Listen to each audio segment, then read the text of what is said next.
Jamila, bugün Gozal'ın әрі tegen, yarığı tegen tuğan günümün barakallah sabah. Şunca kalını sen suyuğun kazanıp olğan. Halgi zamanla zallarını yakısı da tolmay. Hali bu dağı da artık olan sayı tolaydı. Şu sayalı seni tahmım, bu saat şunca kalın cihimana boldu. Ey Allah seni şu bülbül tavuşun, sen yıldan yıl seni avlayıp, Народная артистка Дагестана, Россия шватмаса Аллаху сауық берсін ya Allah. Бүгін баракалласқа барыңызға да бүгін şu bizim arı kızını bu yalnız ördeğe kazanıştı. Anayağı ördeğe kazanışsa atayağını tümün kazanıştı. Ek diyorunu kursa boğan Jamila sağa barakallah. Barakallah. Barınızға barakallah bu gelip olan.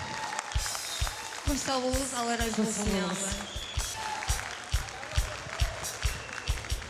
И вновь следующие музыкальные композиции для своего народа, для кумыкского народа, для публики, которая сегодня приветствует на этой сцене нашу очаровательную любимицу кумыкского народа, певицу заслуженную Республики Дагестан Jamila Dadakova. Ben de Sügelli'ye başlayan şiirimle hem birlikten.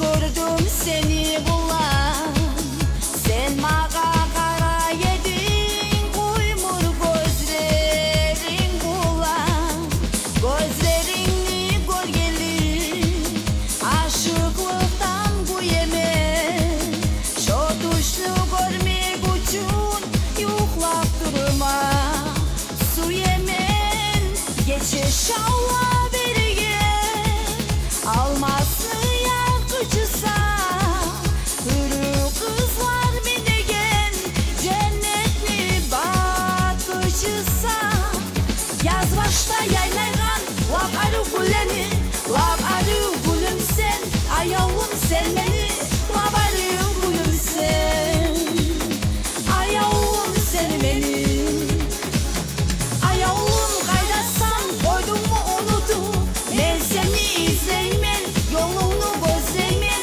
sürgenim kaydasan, yolunu düzle.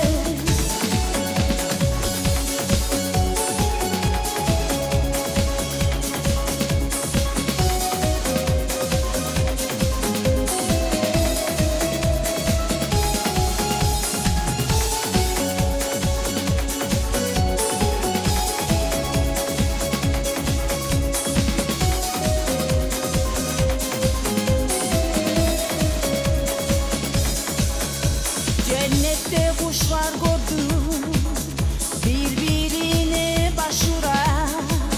O nedir de sorayman, eki suygen koşular.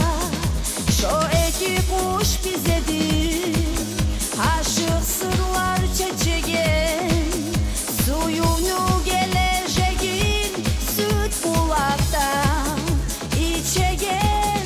Geçiş Allah bergen, almasını yakıcısa, hürü kızlar binegen, cennetli bakıcısa, yaz başta yaylaygan, lap arı güleni,